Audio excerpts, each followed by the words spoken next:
வணக்கம். நம் உடம்பில் தொற்றுகளினால் ஏற்படும் சளி, இருமல், ஜுரம், உடம்பு வலி, தலைவலி, கண்ணெரிச்சல் முதலிய தொந்தரவுகளுக்கு மருத்துவரிடம் செல்லாமல் வீட்டிலேயே இருக்கும் பொருட்களை வைத்து தற்சார்பு முறையில் ஒரு கஷாயம் ஒன்று செய்து குடித்தல் மூலம் எதிர்ப்பு சக்தியை பெறுதலை பற்றி பார்ப்போம்.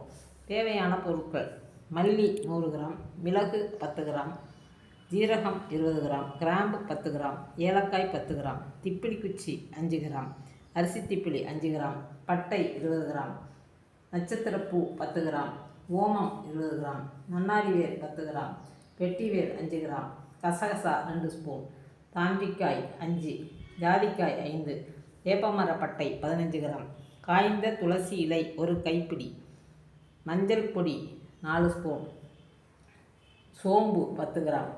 எல்லாம் தனித்தனியாக வறுத்து எண்ணெய் ஊற்றாமல் பொடி செய்து ஒரு நபருக்கு 1 ஸ்பூன் வீதம் போட்டு 1 டம்ளர் தண்ணீரில் கொதிக்க வைத்து அதில் பாதி எலுமிச்சம்பழத்தையும் வெட்டி போட்டு 1/3 பங்காக சுண்ட வைத்து தினமும் காலை வெறும் வயிற்றில் குடித்தால் அனைத்து தொந்தரவுகளும் சரியாகும். இந்த வீடியோ தங்களுக்கு பிடித்திருந்தால் அனைவருக்கும் ஷேர் செய்யவும், சப்ஸ்கிரைப் செய்யவும், லைக் செய்யவும். நன்றி.